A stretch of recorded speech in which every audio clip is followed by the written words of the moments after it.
आज की क्लास में हम लोग वृत्त की स्पर्श रेखा के बारे में जानेंगे।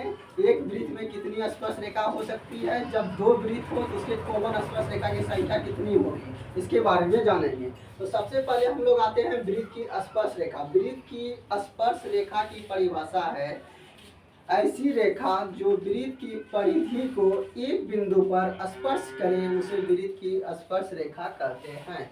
एग्जाम्पल में जैसे मान लीजिए ये वृत्त है, अगर यदि कोई भी लाइन वृत्त के परिधि को स्पर्श करे तो उसे हम लोग स्पर्श रेखा कहेंगे।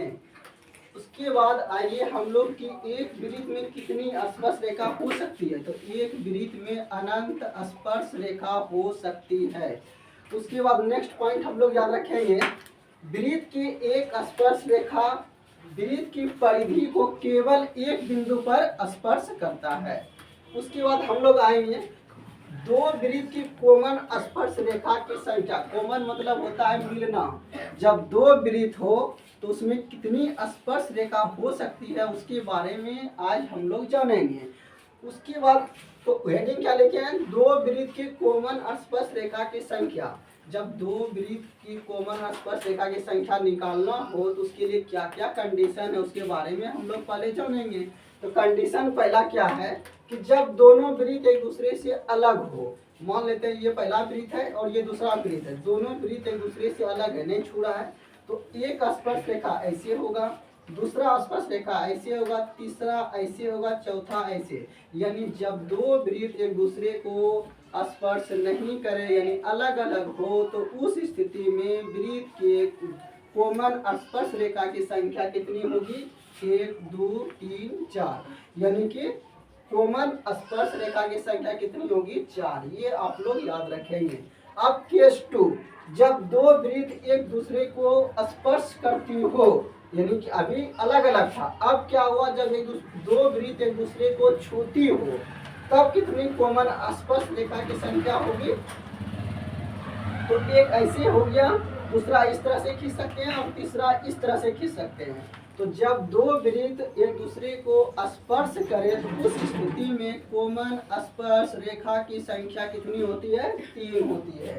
इसको आप लोग याद रखेंगे।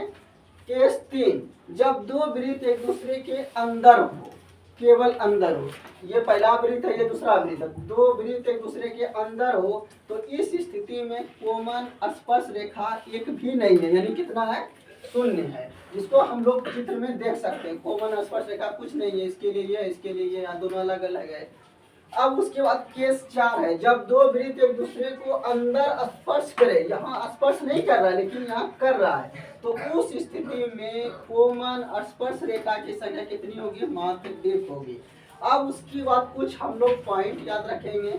वृत्त का व्यास जो है त्रिज्या का दोगुना होता है, यानी d बराबर 2r, या तो इसी को हम लोग बोलेंगे वृत्त की त्रिज्या जो होती है व्यास का आधा होता है।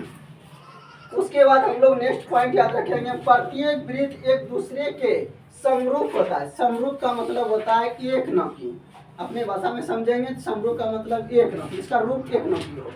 अब आते हैं, एक वृत्त में अनंत त्रिज्या हो सकती है। अगर यदि आपसे कोई पूछे एक वृत्त में कितनी त्रिज्या होगी तो अनंत, उसके नीचे है एक वृत्त में कितनी व्यास होगी तो अनंत व्यास होगी। उसके बाद लास्ट पॉइंट है, किसी बाहरी बिंदु से वृत्त पर केवल 2 स्पर्श रेखा खींची जा सकती है और वे दोनों स्पर्श रेखा एक दूसरे के बराबर होगी।